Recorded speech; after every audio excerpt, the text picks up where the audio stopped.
Voilà, rebis. J'ai failli faire toute la vidéo sans le micro. Alors, salut. Je recommence. En fait, à la base, c'était un salut comme ça, donc je trouvais qu'il était vraiment vibratoirement sympa. Donc, je vous le propose. Euh, On a une invitée, on a une mouche, vous allez voir. Peut-être qu'à un moment donné, si j'ai trop faim, je la gobe.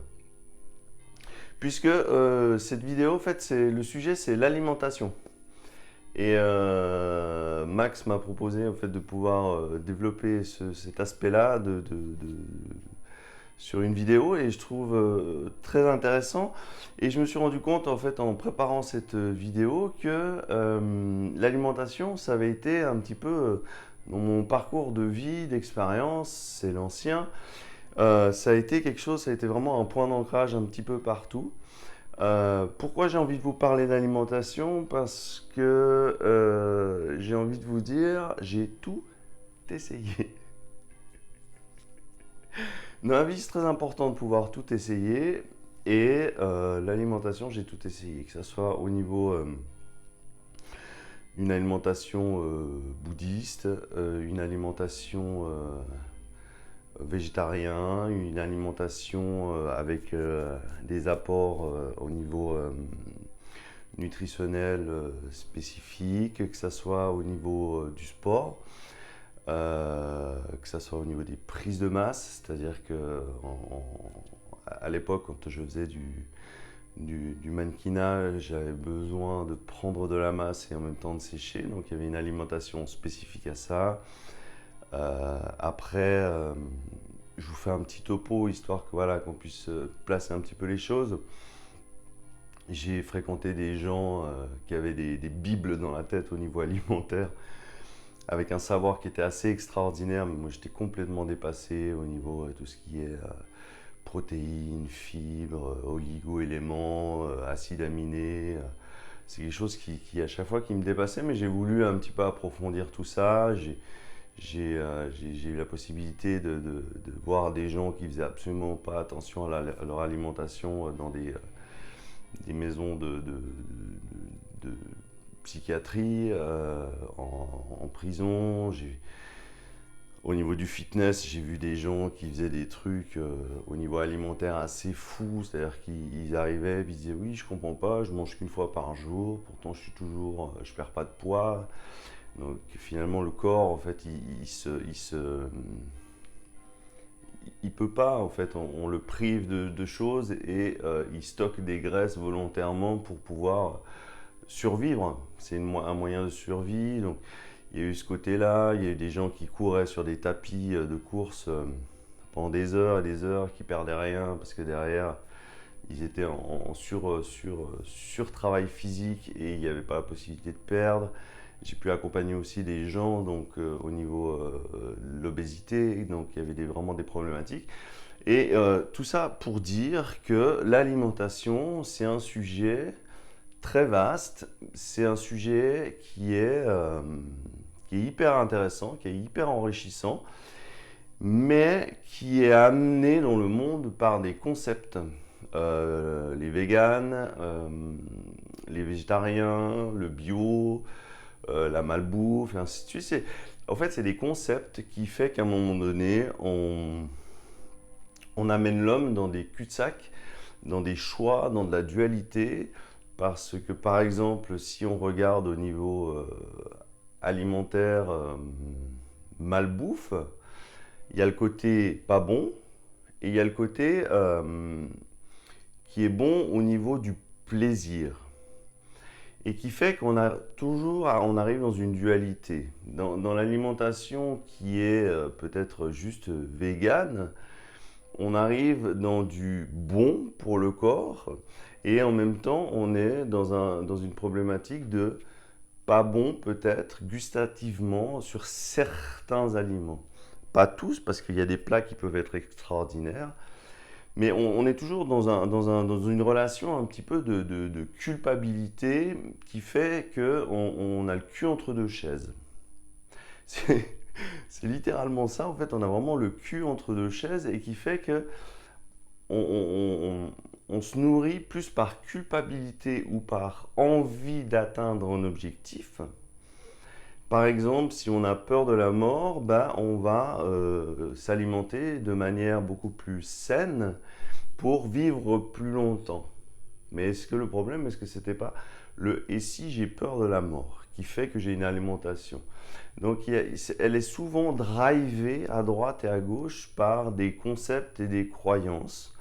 J'ai vu des gens boire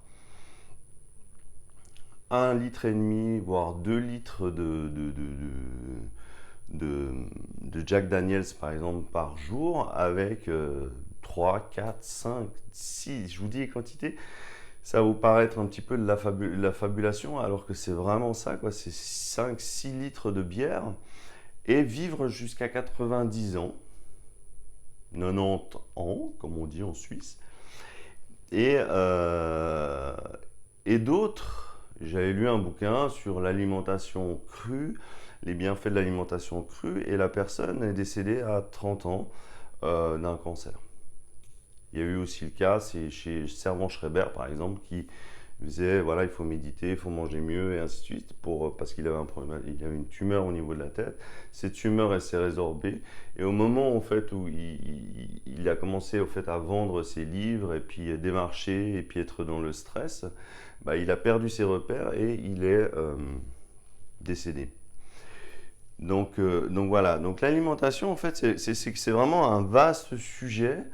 Euh, et quand je l'expliquais, en général, je pars de ce principe-là. J'essaie toujours d'avoir une vision globale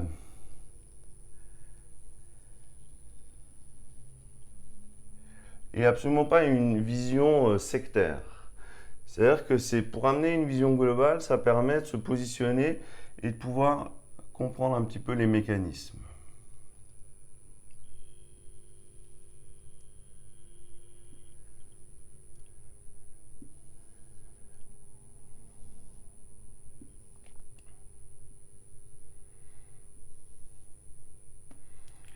En prenant un camembert. C'est bon les camemberts.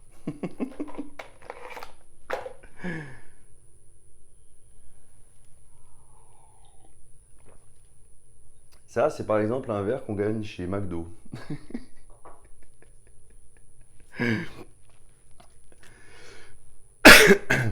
Donc, on a l'alimentation ici, je le mets par un A. Il faut toujours voir un petit peu le principe au fait de vision globale. Et c'est pourquoi je veux faire attention à mon alimentation. Parce que peut-être j'ai des problèmes de fer, peut-être que j'ai des problèmes au niveau d'allergie, j'ai des intolérances au gluten et ainsi de suite, et je veux aller dans une alimentation qui est totalement différente.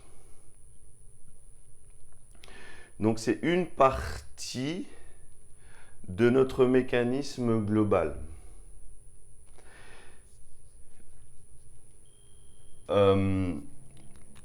Si on pense que cette partie, je vous le mets là par exemple, imaginons que on part du principe que ça c'est la globalité et on se dit que l'alimentation c'est la solution à tout.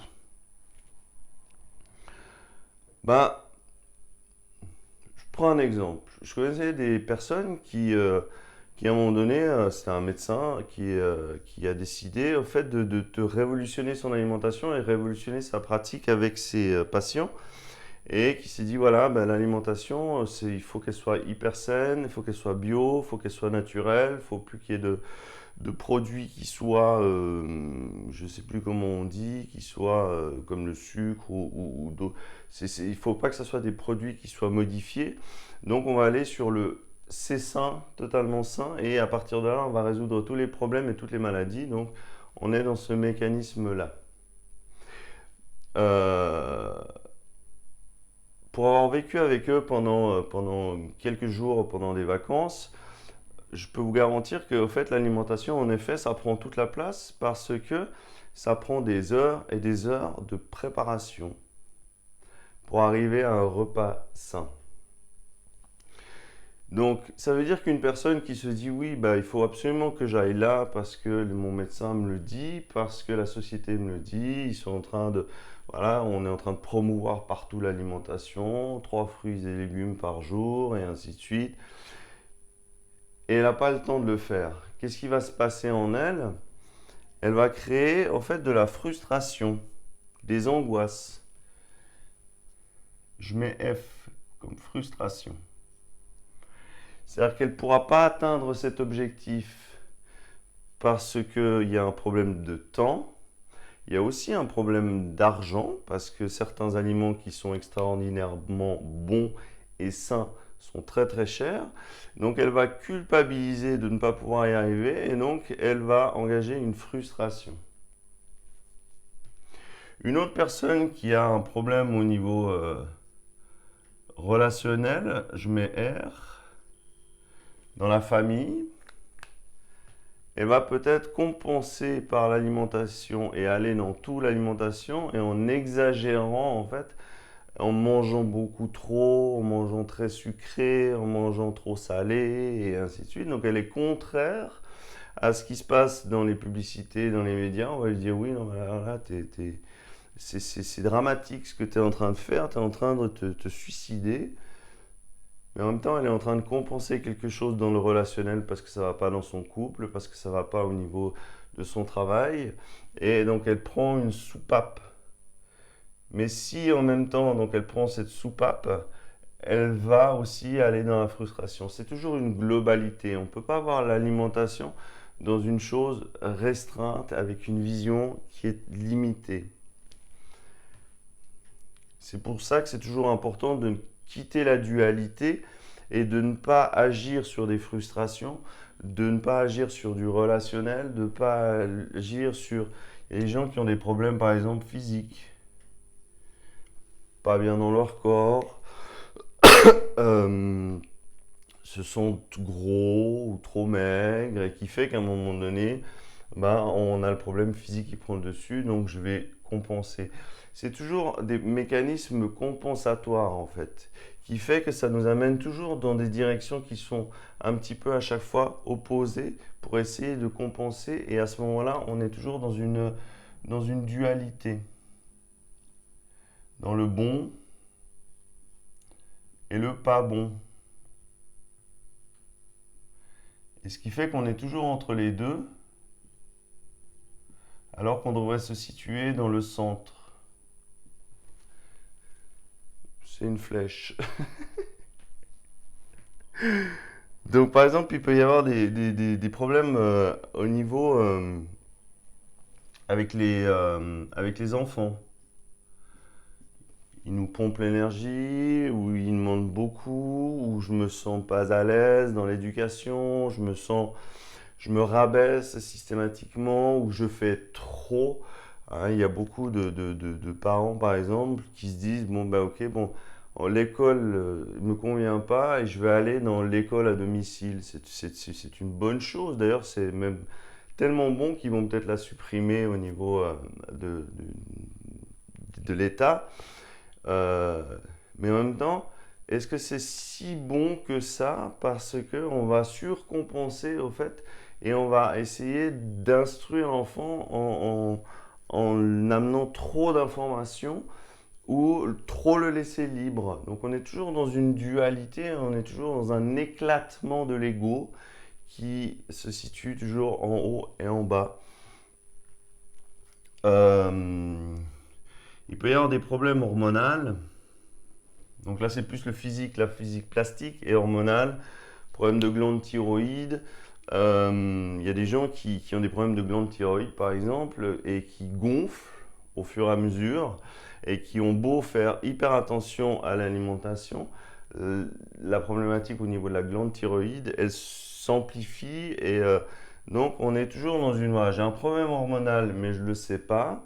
Et je surcompense et je fais des trucs assez fous au niveau de l'alimentation. Et c'est pour ça que chaque période un petit peu de l'année, on a sur Internet ou à la télé des régimes. Le régime Dukan par exemple, le régime Weight Watchers, le régime dissocié. Ma belle-mère par exemple, elle mangeait par exemple que des soupes, hein. On est toujours dans des mécanismes au fait d'extrême. Euh, donc là, par exemple, il peut y avoir aussi un problème de mémoire. Il y a des gens qui grossissent et ils ne savent même pas pourquoi ils grossissent, mais si on regarde le cheminement et le lien karmique dans la famille, on peut se rendre compte qu'il y a toujours eu un problème qui fait que ça se répercute sur la personne. Et cette personne, elle culpabilise, elle est frustrée, elle a des problèmes des relations, et puis elle va tout compenser au niveau de l'alimentation. C'est pour ça que l'alimentation doit se voir vraiment dans une globalité et pas dans quelque chose de restreint parce que le corps, le mécanisme humain, euh, c'est quelque chose de global et c'est pas restreint à une seule chose. C'est pour ça que ce que je reproche moi à l'alimentation, au véganisme, au végétarisme, à toutes ces alimentations un petit peu extrêmes, c'est qu'on est dans une extrême. C'est-à-dire qu'on rejette complètement, et ça on le voit hein, dans les discussions, c'est qu'il y a, il y a plus d'échange parce qu'il y a un tel écart entre le bon et le pas bon qui fait que bah, on est complètement clivé dans les discussions. Ça fait qu'on n'arrive plus à quelque chose de beaucoup plus large dans l'ouverture de conscience. Et donc, à partir de là, euh, là, ça pose problème. Parce que si je mange pour compenser quelque chose, peur de la mort, peur de ne pas avoir la silhouette adaptée à ce que j'ai envie, peur il y a carrément des gens qui vont aller au travail et qui vont arriver parce qu'ils adorent manger des choses grasses et puis qui vont arriver puis tout le monde mange une salade. Il y a une culpabilité voilà, c'est de pouvoir assumer qui nous sommes dans notre globalité. Parce que souvent, ce que je me suis rendu compte quand on travaillait avec ces gens des problématiques d'obésité, vous leur coupez l'alimentation.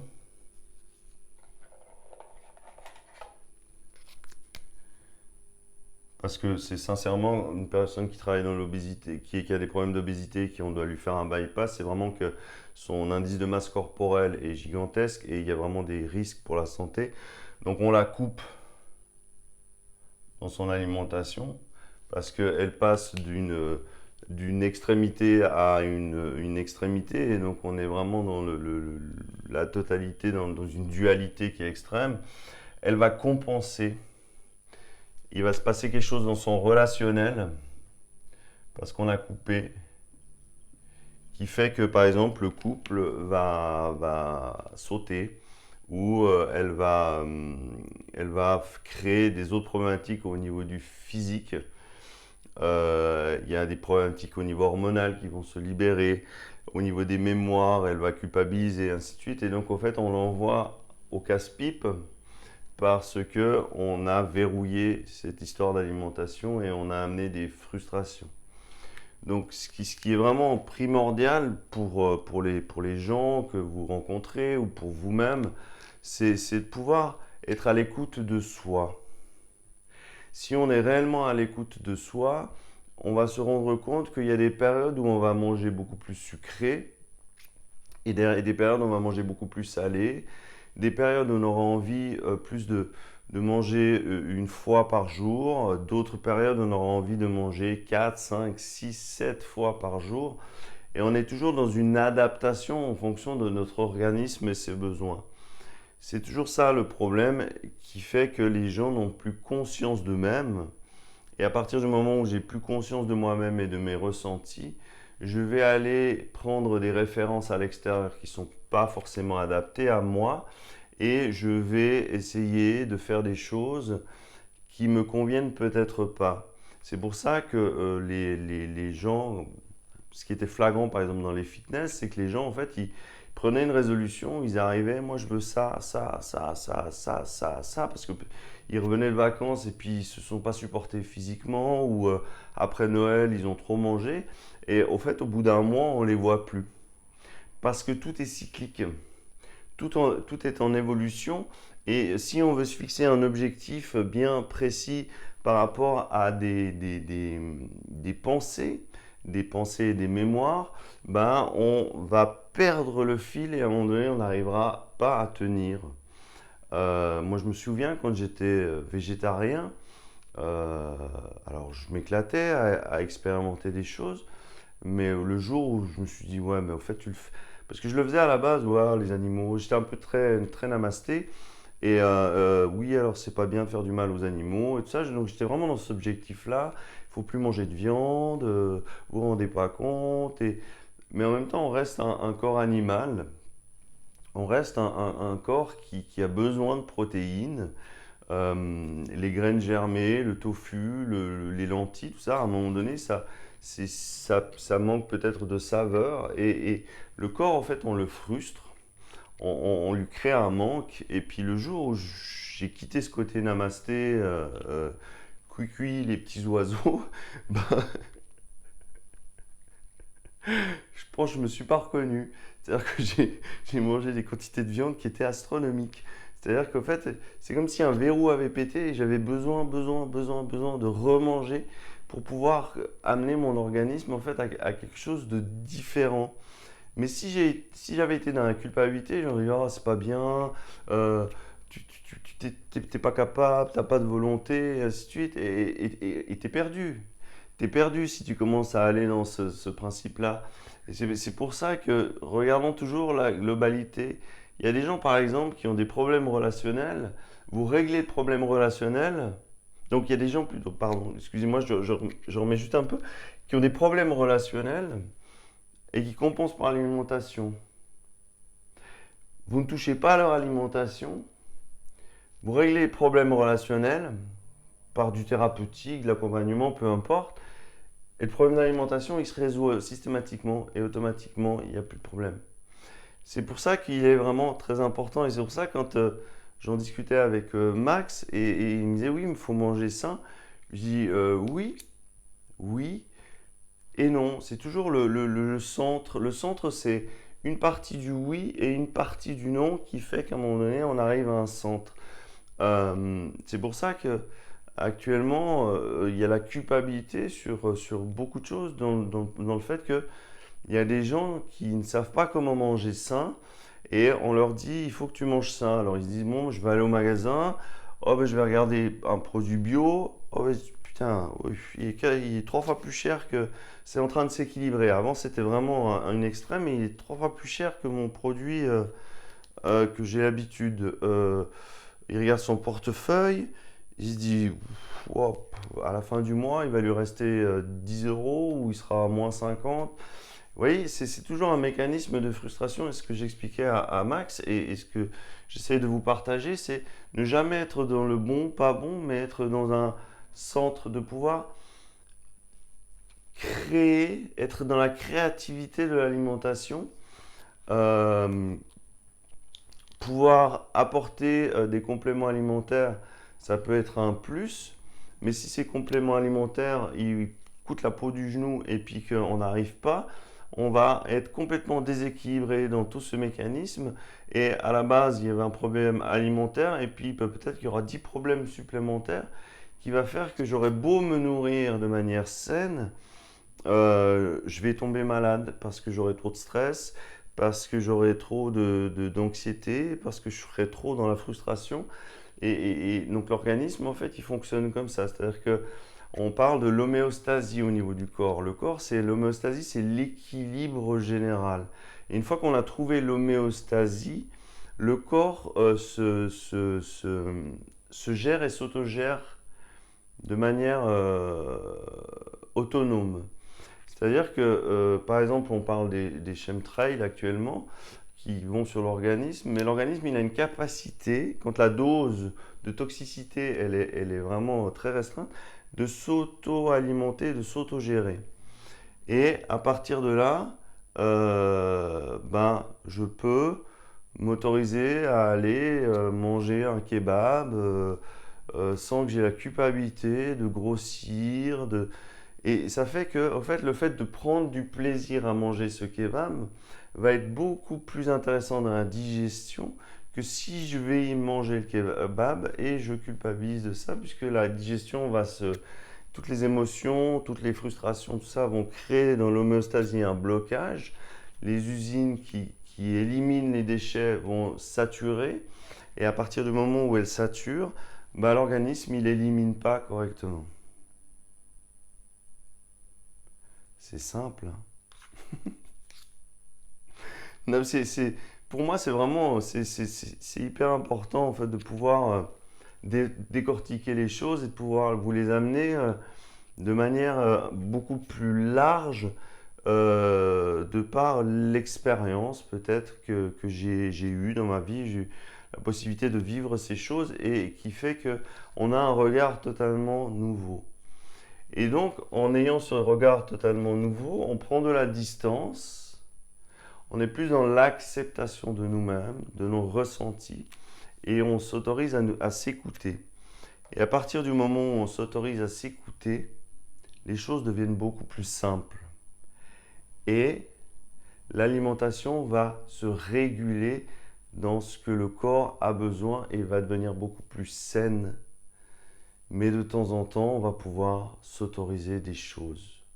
C'est pourquoi je fais quelque chose. Quel est mon objectif de ce que je fais? Si je le fais pour des côtés esthétiques ou des côtés de peur, je suis toujours dans la dualité. Et finalement, en fait, je me mens à moi-même. Donc, le principe de cette vidéo, je ne vais pas la faire trop longue parce que on pourrait rentrer dans tes théories d'acides aminés, de...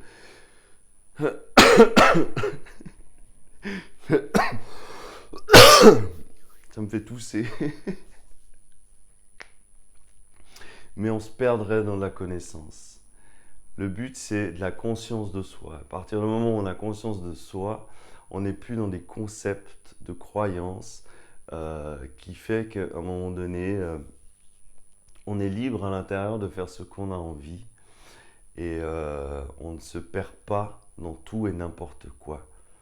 Parce qu'un concept peut être utile pour 10 personnes, mais il peut être pas utile pour 1 million de personnes. C'est toujours cette difficulté un petit peu de se situer. Voilà, j'espère que ça vous a parlé. La vidéo prochaine, ce sera et si la vie était un jeu? Parce que finalement, peut-être qu'on se prend trop la tête et on est trop sérieux. À très vite.